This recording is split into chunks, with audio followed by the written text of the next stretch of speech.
Good morning students. मैं मुरली मीणा आप सभी का अपने यूट्यूब चैनल यूनिक एस्पिरेंट्स में हार्दिक स्वागत करता हूं। आज हम 2-3 दिन बाद वापस से फैक्ट वाली क्लास का जो क्रैश कोर्स है उसको शुरू कर रहे हैं। अगर आप हमारे चैनल पर नए हैं तो चैनल को सब्सक्राइब कर ले, बेल आइकन को प्रेस कर ले ताकि आने वाले हर वीडियो का नोटिफिकेशन आपको मिलता रहे। अब बिना कोई देरी के हुए अपनी क्लास की तरफ चलते हैं, जिसमें आज अपन देख रहे हैं नदियों के संगम पर बने हुए दुर्गों के बारे में। किस नदियों के किनारे पर कौन सा दुर्ग बना हुआ है। तो जैसे गागरोन दुर्ग है, झालावाड़ के अंदर स्थित है। ये काली सिंध और आहू नदी की संगम पर बना हुआ है। वहीं भैंसरोडगढ़ दुर्ग जो चित्तौड़ में स्थित है, जिसको राजस्थान का वेलोर कहा जाता है, ये चंबल और बामणी नदी के किनारे पर या उनके संगम पर स्थित है। शेरगढ़ दुर्ग, जिसका दूसरा नाम मिलता है कोसवर्धन दुर्ग, ये परवन नदी के किनारे बारां में स्थित है। चित्तौड़गढ़ दुर्ग गंभीरी और बेड़च नदी के किनारे पर स्थित है। मनोहर थाना दुर्ग परवन और काली खाड़ नदी के किनारे पर स्थित है। और गढ़ पैलेस कोटा ये चंबल नदी के किनारे पर स्थित है। तो ये अपन को ध्यान रखना है। अब अपन ये देखते हैं कि किस नदी की कौन कौन सी सहायक नदियां हैं। जैसे चंबल है, चंबल की सहायक नदी है परवन, बनास, पार्वती, काली सिंध, बामनी और मेज। ये चंबल की सहायक नदियां हैं। तो मोटे मोटे तौर पर अपन को इनका ध्यान रखना ही है। बनास नदी है, जैसे बनास की सहायक नदी है बेड़च, मेनाल, खारी, धुंध, कोठारी, मोरेल और मानसी। तो अपन को ध्यान रखना है चंबल की तो परवन, बनास, पार्वती, काली सिंध, बामणी और मेज। बनास की बेड़च, मेनाल, खारी, धुंध, कोठारी, मोरेल और मानसी। अब चलते हैं काली सिंध पर। तो काली सिंध की सहायक नदियां हैं परवन, आहू और चंद्रभागा। तो वहां पर प्रश्न यो भी पूछा जा सकता है कि काली सिंध और चंबल की सिमिलर रूप में सहायक नदी कौन सी है। तो परवन। लूणी है, लूणी की सहायक नदी है जोजड़ी, बांडी, सूकड़ी, मीठड़ी, जवाई, सागी। माही की सहायक नदियों की बात करें तो सोम, जाखम, मोरेन, अनास और चीप, ये माही की सहायक नदियां हैं। इस प्रकार अपन को ये जो मुख्य मुख्य नदियां हैं राजस्थान में, उनकी सहायक नदियों के नाम ध्यान रखना है। अब देखते हैं अपन लवणीय और ताजा मीठे पानी की झीलों के बारे में। तो पहले खारी झीलों के बारे में देख लेते हैं। सांबर झील जो है वो जयपुर में, डीडवाना नागौर में, पचभद्रा बाड़मेर में, लूणकरणसर, तालछापर, फलोदी, कुचामन, कावूद, काछोर, रेवासा और नावा। ये तो खारे पानी की झील है। तो यूं भी पूछा जा सकता है कि कौन सी खारे पानी की झील नहीं है, कौन सी मीठे पानी की झील नहीं है। तो इस प्रकार अपन को ध्यान रखना है। तो सांबर, डीडवाना, पचभद्रा, लूणकरणसर, तालछापर, फलोदी, कुचामन, कावूद, काछोर, रेवासा और नावा, ये तो खारे पानी की झील है। मीठे पानी की झीलों की बात करें तो जयसमंद, राजसमंद, पिछोला, नक्की, फतेह सागर, उदय सागर, आना सागर, पुष्कर, फोई सागर, सिलिसेड और कोलायत। ये है 11 मीठे पानी की झीलें। 11 के नाम तो आप खारे पानी में रखने हैं और 11 के ही मीठे पानी में रखने हैं।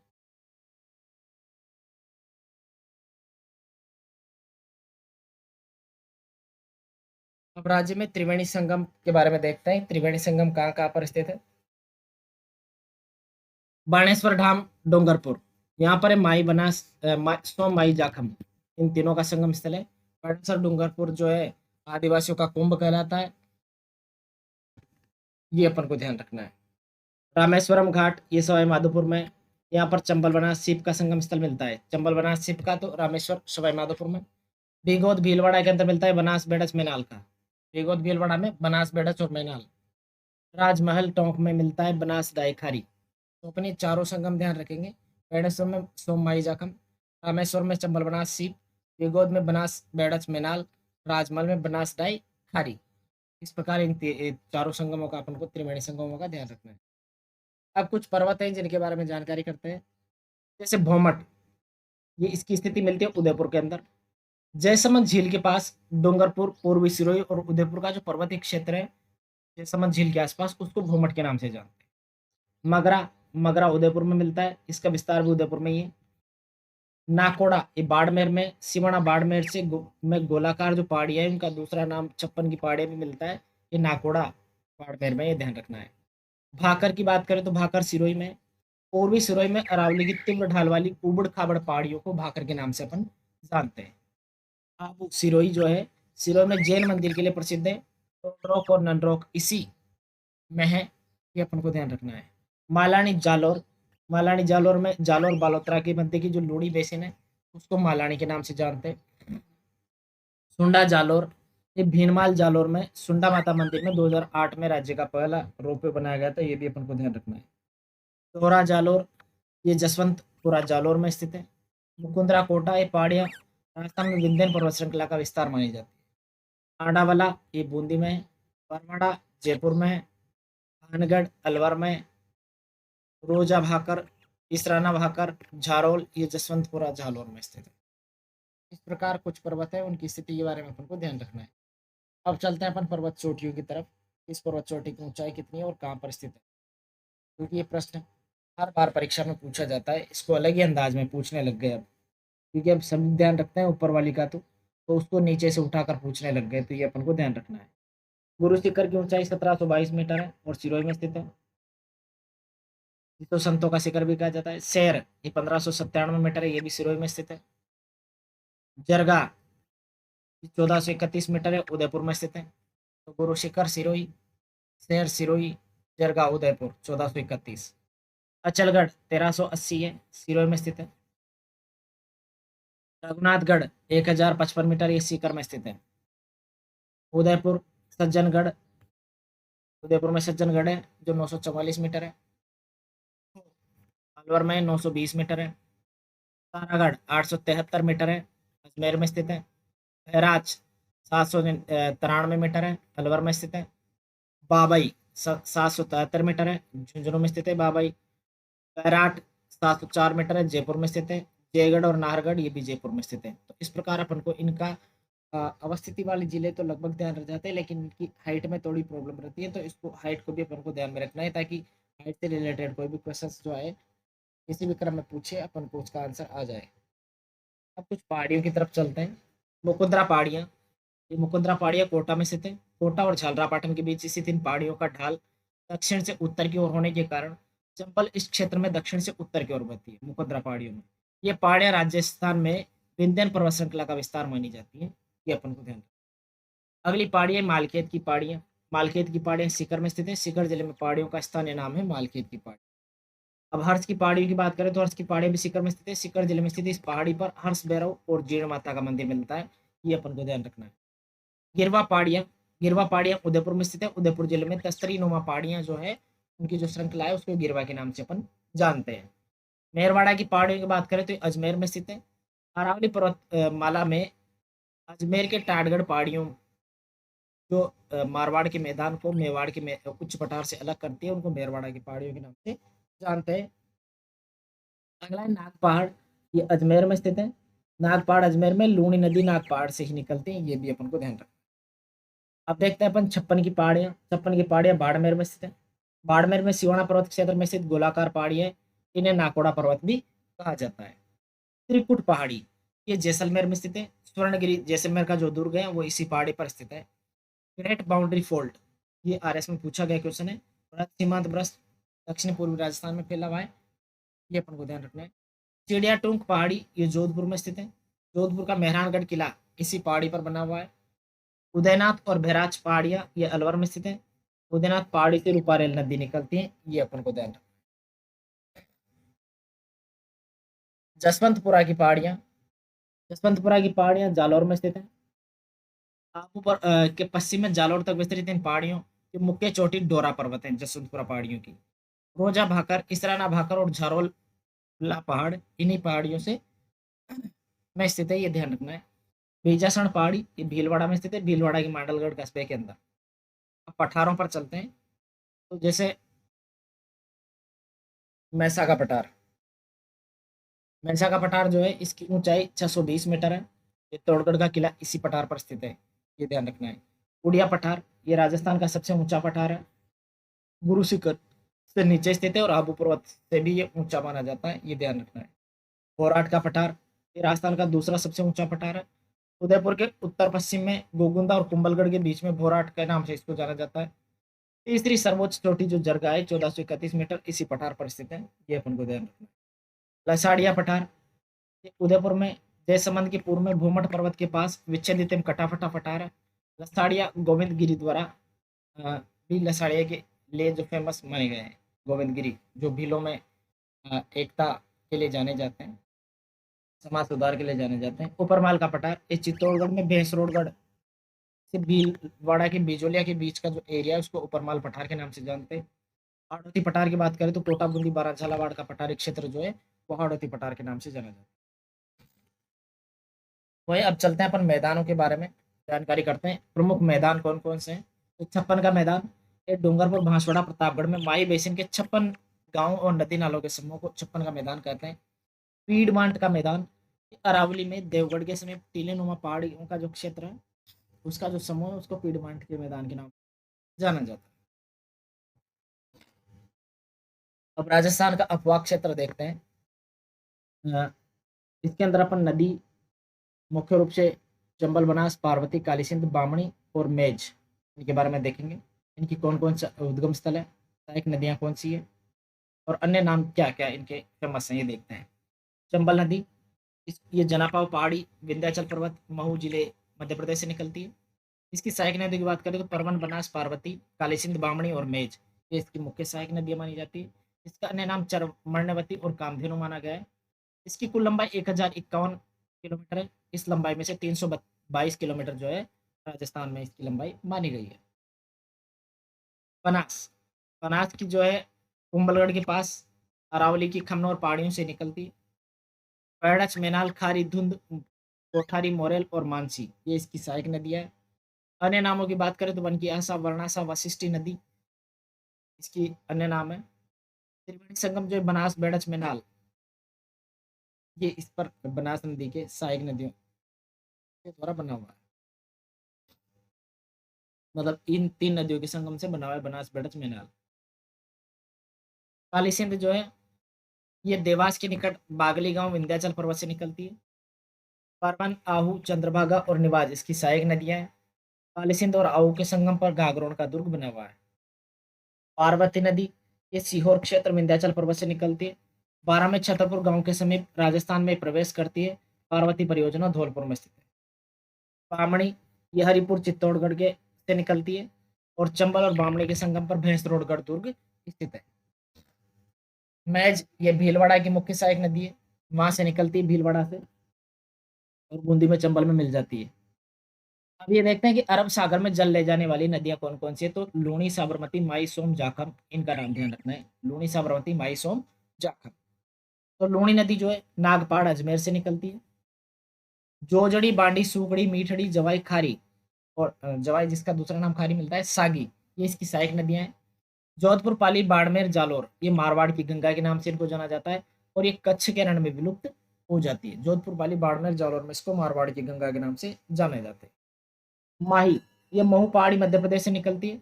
माही, जाखम, मोरेन, चाप और ये नदियां जो है इसकी सहायक नदियां हैं। बांसवाड़ा डूंगरपुर सीमा खंबात की खाड़ी में गिरती है।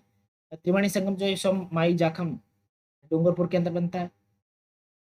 साबरमती की बात करें तो उदयपुर से निकलती है। वाकल और माजम इसकी सहायक नदियां हैं। उदयपुर, सिरोही में ये बहती है और खंबात की खाड़ी के अंदर जाकर गुजरात, उदयपुर सिरोही गुजरात में और खंबात की खाड़ी में जाकर ये गिर जाती है। अब देखते हैं अपन आंतरिक अफवाह की नदियां। इनमें कांतली, साभी, काकनी, गग्गर, बाणगंगा, मेड़ा, रूपनगढ़, रूपारेल, मंथा और खंडेला ये आंतरिक प्रवाह की नदियां मानी गई है। कांतली की बात करें तो खंडेला पहाड़ी सीकर से निकलती है। इसका प्रवाह खंडेला, सीकर और झुंझुनू में रेतीली भूमि में समाप्त हो जाती है। साभी की बात करें तो साभी सेवर पहाड़ी जयपुर से निकलती है। बहरौड़, किशनगढ़ और तिजारा में बहती है। हरियाणा में जाकर ये विलुप्त हो जाती है। काकनी की बात करें तो काकनी कोटड़ी गांव जैसलमेर से निकलती है। कुछ किलोमीटर के बाद में जैसलमेर भी विलुप्त हो जाती है। काकने और मसूरदी इसके अन्य नाम मिलते हैं काकनी के। घग्गर की बात करें तो हरियाणा, हनुमानगढ़, गंगानगर, सूरतगढ़, अनूपगढ़ इनमें इसका प्रभाव अफवाह होता है। पाकिस्तान में समाप्त हो जाती है। सरस्वती, मृत नदी और नट नदी इसके उपनाम मिलते हैं। बाणगंगा बैराट पहाड़ी जयपुर से निकलती है। जयपुर, भरतपुर, सवाई माधोपुर में इसका प्रभाव होता है। जल फैल जाता है इसका। अर्जुन की गंगा और रोडित सरिता भी इसको बोला जाता है। सांबर झील में गिरने वाली नदियों में रूपनगढ़, मेढा और खंडेला इनके नाम ध्यान रखने हैं आपको। अब नदियों के संगम स्थल और उस पर जो बांध बने हुए वो देख लेते हैं। बेड़स नदी, इसका उद्गम स्थल है गोगुंदा की पहाड़ी। बाणगंगा बैराट की पहाड़ी से निकलती है। ताबी सेवर की पहाड़ी से निकलती है। कांतली खंडेला पहाड़ी से निकलती है। काकनी कोटड़ी गांव जैसलमेर से निकलती है। पार्वती सीहोर विंध्य श्रृंखला से निकलती है। बनास खमनौर की पहाड़ियों से निकलती है। चंबल जनापाव की पहाड़ी से निकलती है। और खारी बिजराल गांव की पहाड़ी से निकलती है। रूपारेल उदयनाथ पहाड़ी से निकलती है अलवर से। साबरमती कोटड़ा तहसील उदयपुर से निकलते हैं। कोठारी दिवेर पहाड़ी से निकलती है। और सोम बिछामेड़ा पहाड़ी से निकलती है। तो इन पहाड़ियों के नाम आपको ध्यान रखना है। अब बांधों पे चलते हैं। इसरदा बांध सवाई माधोपुर में स्थित है। मोरेल बांध सवाई माधोपुर में है। माधव सागर दौसा में। मेजा बांध कोटारी भीलवाड़ा के अंदर है। बेसलपुर टोंक में है। जवाई पाली में है अमृतसर और। जाखम प्रतापगढ़ में स्थित है। पांचना भद्रावती अटा माची बरखेड़ा भैंसावट ये पांचना बांध में जाकर गिरती है नदियां। और बांकली बांध ये जालौर में स्थित है। अब नदियों से संबंधित महत्वपूर्ण तथ्यों के बारे में अपन थोड़ा और देख लेते हैं। बागौर सभ्यता जो है कोठार नदी के किनारे पर स्थित है। चंबल पार्वती और माही नदी राजस्थान में दक्षिण से प्रवेश करती है। चंबल पार्वती और माही ये ध्यान रखना है, दक्षिण से प्रवेश करने वाली नदी है राजस्थान में। टूलिया जलप्रपात चंबल नदी पर भैंसरोडगढ़ चित्तौड़ में स्थित है। लूणी जवाई बेसिन को गोडवाड़ क्षेत्र भी कहा जाता है। गोडवाड़ क्षेत्र में बाड़मेर जालोर और सिरोही का क्षेत्र मिलता है। रूपारेल नदी का स्थानीय नाम बाराह मिलता है। राजस्थान की नदियों का अपवाह क्षेत्र क्रम जो देखते हैं, चंबल का सर्वाधिक है, फिर लूणी का है, फिर बनास का है, फिर माई का है। अपवाह क्षेत्र का क्रम यह है। जाखम बांध की बात करें तो जाखम बांध राजस्थान का सबसे ऊंचा बांध माना जाता है। आपको तो अपवाह क्षेत्र का क्रम ध्यान रखना है। चंबल लूणी बनास माही। पांचना बांध करौली में स्थित है, मिट्टी से बना राजस्थान का सबसे बड़ा बांध है। जवाई बांध इसको मारवाड़ का अमृत सरोवर कहा जाता है। जवाई बांध पाली में स्थित है। बीकानेर और चूरू जिले में कोई भी नदी प्रवाहित नहीं होती, ये ध्यान रखना है। पश्चिमी बनास और लूणी नदी कच्छ के रण में जाकर विलुप्त हो जाती है। पश्चिमी बनास और लूणी नदी। अब राजस्थान का अपवाह तंत्र थोड़ा देख लेते हैं। बंगाल की खाड़ी में जल ले जाने वाली नदियों में चंबल बारामासी नदी है। चरमनवती कामधेनु इसका नाम मिलता है। कुल लंबाई 1051 किलोमीटर है और राजस्थान में 322 किलोमीटर। उद्गम स्थल की बात करें तो मध्य प्रदेश में मऊ के पास विंध्याचल पर्वत श्रृंखला की जनापा पहाड़ी से निकलती है। राजस्थान को सर्वाधिक जलापूर्ति इसी से होती है। राजस्थान में प्रवेश चित्तौड़गढ़ में चौरासीगढ़ के निकट भैंसरोडगढ़ गांव के पास समीप से प्रवेश करती है। दक्षिण पूर्व दिशा में बहती हुई राजस्थान मध्य प्रदेश की सीमा बनाती है। इसका प्रभाव कोटा चित्तौड़ कोटा बूंदी सवाई माधोपुर करौली धौलपुर इन जिलों में मिलता है। सर्वाधिक अपनालिका अपर्दन इसी नदी द्वारा होता है। यह नदी बीहड़ और कंदराओं के लिए फेमस है। इस पर 4 बांध बनाए गए। गांधी सागर बांध मध्य प्रदेश में। जवाहर सागर चित्तौड़ में। राणा प्रताप सागर और कोटा बैराज दोनों कोटा में। प्रसिद्ध चूलिया जलप्रपात चंबल नदी में भैंसरोडगढ़ पर स्थित है। ऐतिहासिक उल्लेख की बात करें तो मेघदूतम कालिदास के मेघदूतम में महाभारत में और श्रीमद् भागवत में चर्मण्वती नदी के रूप में ये फेमस है। ये इसका मैप दे रखा है। इसके बारे में आपको ज्यादा कुछ ध्यान नहीं रखना है।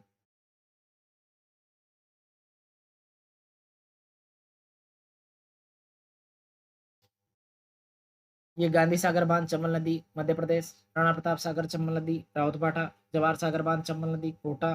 कोटा बैराज चंबल नदी कोटा बीसलपुर बनास टोंक में। हरिश्चंद्र सागर काली सिंध नदी पर कोटा में। गागरोन दुर्ग काली सिंध आऊ पर झालावाड़ में। शेरगढ़ दुर्ग परवन नदी पर बारा में। त्रिवेणी संगम चंबल बनास सीप पर रामेश्वर सवाई माधोपुर में। अब देखते हैं पर अरब सागर में जलने जाने वाली नदियां। लूणी नदी ये नागपाड़ अजमेर से निकलती है, कच्छ के रण में विलुप्त होती है। उद्गम स्थल इसका अजमेर का नागपाड़ है। सहायक नदियों का क्रम ध्यान रखना है। जोजड़ी बांडी सुकड़ी मीठड़ी जवाई और सागी। इसके प्रवाह की बात करें तो जोधपुर पाली बाड़मेर जालोर और उसके बाद में कच्छ के रण में विलुप्त हो जाती है। बालोतरा तक इसका पानी मीठा होता है, उसके बाद में इसका पानी खारा हो जाता है। माही नदी महू पहाड़ी से इसका उद्गम होता है। कर्क रेखा को 2 बार काटती है। इसका उद्गम उदयपुर मध्य प्रदेश के महू पहाड़ी से। सहायक नदियां सोम जाखम मोरेन चाप अनास और एराव इसकी सहायक नदी है। इसके प्रवाह की बात करें तो बांसवाड़ा से प्रवेश करके बांसवाड़ा डूंगरपुर की सीमा बनाते हुए खंभात की खाड़ी में गिरती है। बांसवाड़ा के निकट इस पर माई बजाज सागर बांध बना हुआ है। यह कर्क रेखा को 2 बार काटती है, अर्थात ये नदी राजस्थान में दक्षिण से प्रवेश करके पश्चिम की ओर बहती हुई पुनः दक्षिण की ओर मुड़ जाती है। साबरमती नदी, अन्य नाम इसका वाकल मिलता है। उदयपुर के दक्षिण पश्चिम से इसका उद्गम होता है। प्रवाह की बात करें तो उदयपुर, सिरोही, कुंभात, गुजरात, खंभात की खाड़ी में ही जाकर विलुप्त हो जाती है। घग्गर नदी इसको इसके तली को नाली कहा जाता है। इस नदी के तल को स्थानीय भाषा में नाली के नाम से अपन जानते हैं। माही बजाज सागर जो है माही नदी पर है, बांसवाड़ा में स्थित है।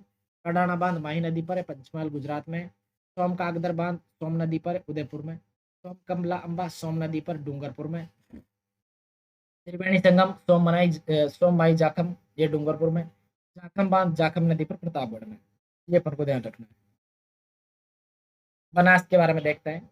इसको वन की आशा या वर्णाशा के नाम से जाना जाता है। कुल लंबाई 480 किलोमीटर है और सर्पिलाकार नदी है। इसका उद्गम अरावली की खंडौर पहाड़ियों से कुंभलगढ़ से निकलता है। प्रवाह की बात करें तो गोगंदा, पठार, नाथद्वारा, राजसमंद, चित्तौड़, भीलवाड़ा, टोंक और चंबल में जाकर ये मिलती है। पूर्णतः राजस्थान में बहने वाली सबसे लंबी नदी है। इस पर 2 बांध है, बीसलपुर में, टोडा रायसिंह कस्बा टोंक में, और ईशरदा बांध सवाई माधोपुर में। जयपुर जिले को पेयजल की आपूर्ति इसी नदी से होती है। विंध्यन का गार भूमि चंबल और बनास के बीच की स्थित है। जसवंत सागर जो है बांध वो लूणी नदी पर है, जोधपुर में। जवाई बांध जवाई नदी पर, पाली में। और बांकली बांध टुकड़ी नदी पर, जालौर में। ये अपन को ध्यान रखना।